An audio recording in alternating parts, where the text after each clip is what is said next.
인조 때 황해도 봉산 땅에 이시성을 가진 무변이 있었다. 재산에 여유가 있고 성격도 활달했다. 남에게 베풀기를 좋아하며 남을 잘 믿고 의심하지 않았다. 사정이 급하다는 사람이 있으면 가진 것을 다 주고도 아까워하지 않았다. 이 때문에 가게가 소모되어 집안을 지탱하기 어려운 지경에 이르렀다. 그러나 그의 풍채와 골격이 당당하고 아름다워 보는 사람마다 장차 그가 영달할 것이라 기대했다. 벼슬도 육품 선정관에 이르렀다. 그러나 어떤 일에 연루되어 관직을 잃고 낙향하니 여러 해가 지나도록 이조와 병조의 추천을 받지 못했다. 무변이 하루는 아내에게 말했다. 무변이 시골에 박혀있기만 하면 벼슬이 찾아와 주지 않지. 집안이 일이 가난하니 하루아침에 구렁에 뒹굴 것만 같아 통탄스럽기만 하구려. 남은 전답을 모두 팔면 400여 냥은 받을 것이니 그걸 가지고 한양으로 가서 벼슬을 구해보겠소. 구하면 살 것이요. 구하지 못하면 죽을 것이요. 이미 뜻을 정했다오. 아내도 허락했다. 논밭을 모두 파니 과연 400냥이 되었다. 100냥은 아내에게 주어 생계를 꾸려가게 하고 300냥을 가지고 상경했다. 건장한 종에 잘생긴 말을 탔으니 제법 남의 이목을 끌었다. 임진강북은 벽제 주막에 이르러 하룻밤을 묵게 되었다. 종이 말먹이를 마련하고 있는데 옷을 산뜻하게 차려입은 사람이 한동안 집안의 눈치를 보다가 쑥 들어와서는 종과 말을 주고받았는데 종도 반겼다. 어디서 오느냐고 물으니 답했다. 나는 병판댁 사환이라오. 무변이 그 말을 몰래 듣고는 매우 반겼다. 내가 벼슬을 구하러 상경하던 길인데 병판을 만나 뵙는 것이 소원이다. 네가 병판댁에서 신임을 받는 종이라니 나를 위해 다리를 놓아줄 수 있느냐. 그건 어렵지 않지요. 함께 한양로 들어가시지요. 그런데 행중에 몇 냥이나 갖고 계시는지요. 300냥은 되지. 근근히 쓸만은 하겠군요. 그러고는 함께 한양으로 들어갔다. 그자는 무관을 위해 병판댁 가까이에 있는 여관을 잡아주었다. 그자는 여관 주인에게 잘해주라고 부탁했다. 무변은 여관 주인이 평소 그자를 잘 아는가 보다 짐작하고는 더욱 믿었다. 그자는 귀가하여 며칠 동안 오지 않았다. 그러다 얼마 뒤 그자가 다시 찾아오니 엄청 기뻐했다. 왜 며칠 동안 오지 않았는가? 진사님을 위해 벼슬 도모하는 일을 창졸간에 할 수야 있겠습니까? 한 곳에 지름길을 뚫었는데 매우 요긴한 자리라 200냥은 쓰셔야겠습니다. 무변이 다급하게 물으니 그가 말했다. 병판께 누님 되시는 분이 홀로 되어 모동에 사시는데 대감께서 극진히 생각하시지요. 누님이 하시는 말씀은 뭐라도 다 들어주십니다. 좋은 벼슬을 바로 그 자리에서 얻을 수 있는데 200냥이 아까우신지요. 오로지 벼슬을 얻고자 가져온 돈인데 다시 물어 뭐 하겠나. 즉시 전대를 꺼내 셈을 치러주었다.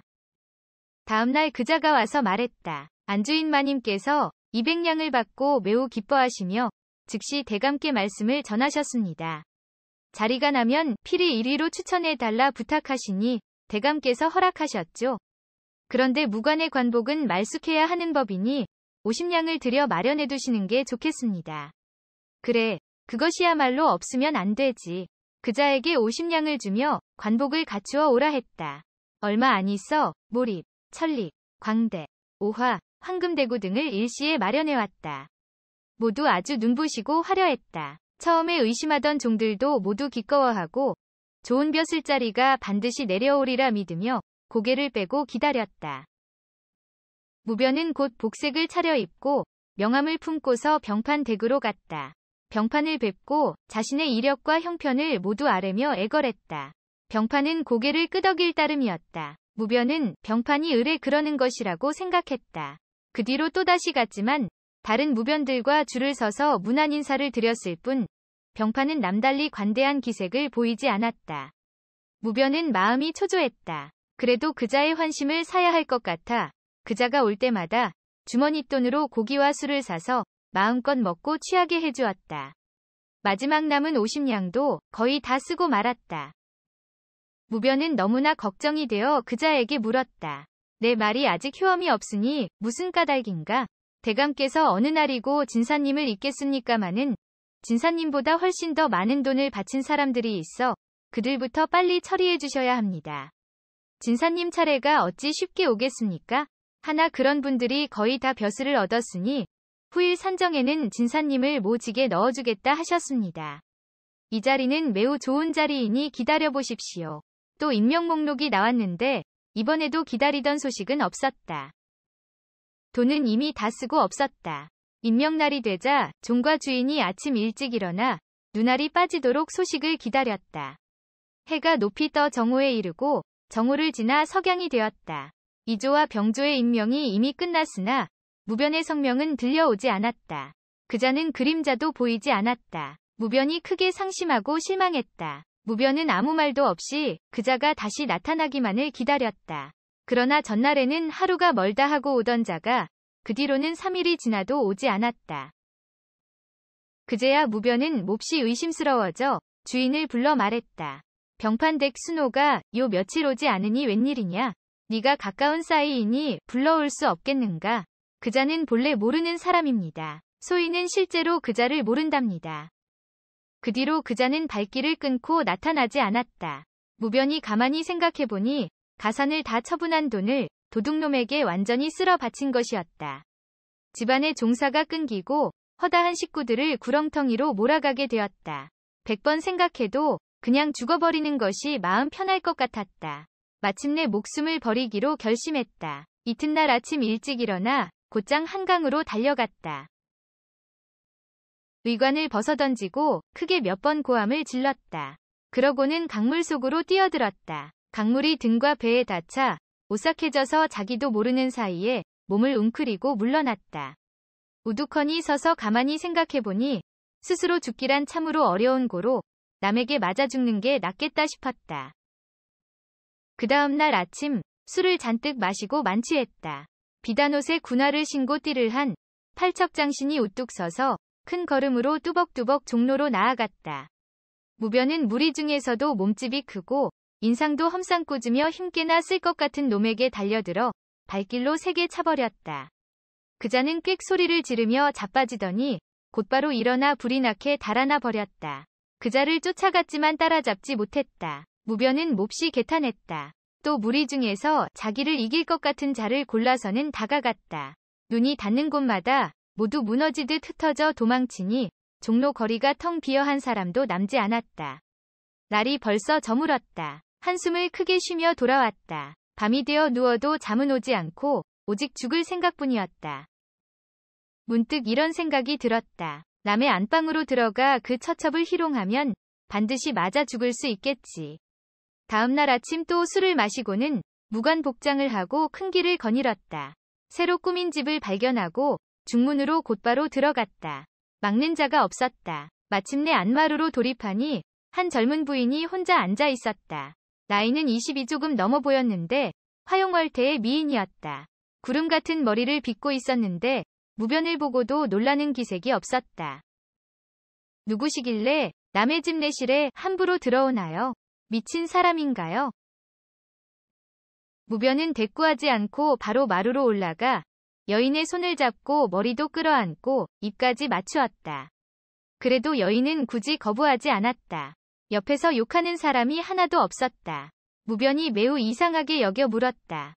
내 남편은 어디 갔는가? 남편은 왜 물어요? 세상에 무슨 이런 일이 다 있나요?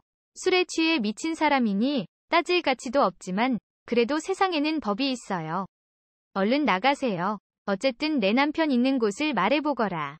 사실 난 진짜로 취한 게 아니라 사정이 있어 마지못해 이런 짓을 하는 것이다. 도대체 사정이란 게 무엇인가요?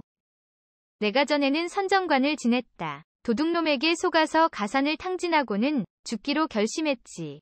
그러나 스스로 죽을 수가 없어 남에게 맞아 죽으려고 여러 짓을 했지만 끝내 처리해주는 사람을 만나지 못했다. 지금도 내 남편이 없는 모양이니 또 죽기가 어려워졌구나. 앞으로 어찌하면 좋단 말인가? 그러면서 계속 탄식하기만 하니 여인이 깔깔 웃으며 말했다. 정말 미쳤군요. 세상에 어찌 이처럼 죽으려고 하는 사람이 있을까요? 공께서는 무반으로 청한 벼슬을 하시고 이만한 풍채까지 지니셨는데 그런 분이 어찌 헛되이 죽으려고만 하시나요? 저 역시 부득이한 사정이 있어 다른 곳으로 시집가려 하고 있었습니다. 호련공을 만나게 되었으니 이게 하늘의 뜻 아니겠어요? 무변이 그 사정을 물으니 여인이 자기 이야기를 들려주었다. 첩의 남편은 본래 역관이었답니다. 본처가 있었는데 첩의 미색에 대한 소문을 듣고는 저를 소실로 삼은 지 4년이 지났습니다. 처음에는 한 집에 같이 살게 했는데 본처가 사납고 질투가 워낙 심해서 노쇠한 그 양반이 분란을 감당할 수가 없었죠. 그래서 이 집을 사서 첩을 옮겨 살게 했습니다. 그러나 본처의 질투를 두려워하여 얼마 전부터는 발길이 뜸해졌어요. 여종 몇 명하고만 집을 지키고 있을 뿐이니 과부로 사는 것과 다를 바 없어졌죠. 작년에는 우두머리 역관으로 북경을 갔는데 일이 지체되어 1년이 지나도록 돌아오지 않고 있어요. 제 신세가 이처럼 쓰라리고 고달프답니다. 여름낮 겨울밤을 규방 안에서 홀로 울어야 하는 이런 사정과 도둑놈에게 사기를 당하고 죽으려 해도 죽지 못하는 사정이 뭐가 다르겠어요. 정령코 다른 길을 도모하려던 차에 이 기이한 만남이 이뤄졌으니 하늘이 분명 우리 두 사람을 불쌍히 여기셨나 봐요. 제가 기꺼이 당신을 따르겠으니 당신도 너무 염려하지 마세요. 여인의 이야기를 듣고 있으니 무변은 처음에는 측은한 마음이 일었다가 점차 반가운 마음이 생겨났다. 그러고는 일어나 안으로 들어가서 주한상을 차려왔다. 손수 술을 따라 권하니 무변은 이미 여인의 얼굴에 반했고 또 그 말에 감동했기에 권하는 대로 받아 마셔 취했다. 술이 거나해지자 여인을 이끌고 침실로 들어갔다. 그림 병풍, 비단 이불, 화문석, 수놓은 베개에서 벌과 나비가 꽃을 탐하듯 견권한 정이 극치에 이르렀다. 마른 풀에 비가 내리는 듯 죽은 재에 다시 불이 붙는 듯하니 서로의 기쁨을 가히 알만도 했다. 그날부터 무변은 그 집에서 머물며 죽고 사는 것은 하느님께 맡겼다. 여인도 남편의 집과 인연을 끊고자 했기에 두려워하거나 꺼릴 것이 없었다. 좋은 옷과 아름다운 음식으로 무변을 받더니 여위였던 그의 얼굴이 날로 윤택해졌다. 밤이 되면 와서 자고 아침이 밝아오면 나가논 지 어느덧 한 달이 지났다. 죽으려는 생각은 점차 사라지고 사는 즐거움이 도리어 커졌다. 그러나 여인에 대한 소문을 덮기는 어려웠다. 이윽고 역관이 귀국하게 되어 서신이 먼저 당도했다. 여인은 무변에게 피하여 떠나라 했지만 무변은 부끄러워 돌아갈 수 없었다. 느릿느릿 돌면서 결정을 못하고 있는데 역관은 벌써 고향 주막에 이르렀다. 그 집 식구들은 채비를 하고 나가서 역관을 맞이했다. 역관이 아내에게 물었다. 소실은 왜 안 왔소? 그년에게 딴 사람이 생겼으니 당신과는 무슨 상관을 하겠어요? 역관이 놀라서 그 까닭을 물으니 본처는 소문을 자세히 알려주었다. 역관은 화가 산처럼 치솟아 술상을 밀치고 서둘러 준마에 올라탔다. 대문을 박차고 뛰어들면서 소리를 질렀다. 어떤 도적놈이 우리 집에 들어와 내 여자를 훔친단 말인가? 어서 나와 내 칼을 받으렸다. 갑자기 방문을 열어젖히고 나오는 사람이 있었다. 관복이 찬란하고 용모는 신성과 같았다. 내가 오늘에서야 비로소 진짜 죽을 곳을 얻었구나. 당신, 내 가슴을 찔러주시오. 역관이 얼굴을 들어 그 모습을 보고는 자기도 모르게 몸을 떨었다. 기가 질려 입을 해벌리고 얼빠진 사람처럼 우두커니 서 있다가 한마디도 하지 못했다. 그저 탄식하는 소리를 몇 번 내고는 칼을 내던지며 말했다. 집과 계집과 재산 모두 당신 마음대로 하시오. 그러고는 총총히 떠나가며 돌아보지도 않았다. 여인이 벽장에 숨어서 그 모습을 몰래 엿보고 있다가 나와서 무변에게 말했다.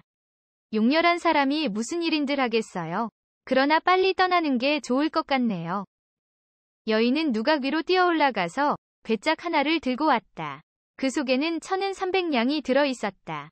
제 친정 아버지도 부자였지요. 이건 제가 시집올 때 아버지께서 주신 거예요. 제가 몰래 깊이 감춰둬서 그 사람도 모른답니다. 이것으로 한미천 삼을 수 있을 거예요. 또 농 하나를 들고 나왔다. 열어보니 그 속에는 금, 옥, 구슬, 머리 꾸미개, 잡다한 폐물, 그리고 비단에 술을 놓은 옷 몇 벌이 들어있었다. 이 역시 수백 냥은 될 겁니다. 잘 놀리기만 한다면 부자 못 된다고 걱정할 필요 없겠지요. 종과 말에 냉큼 실으라고 시키지요. 다음날 새벽 무변은 종 둘과 함께 말 2마리에 짐을 가득 실었다. 말 위에 여인을 태우고 자기는 뒤를 따랐다.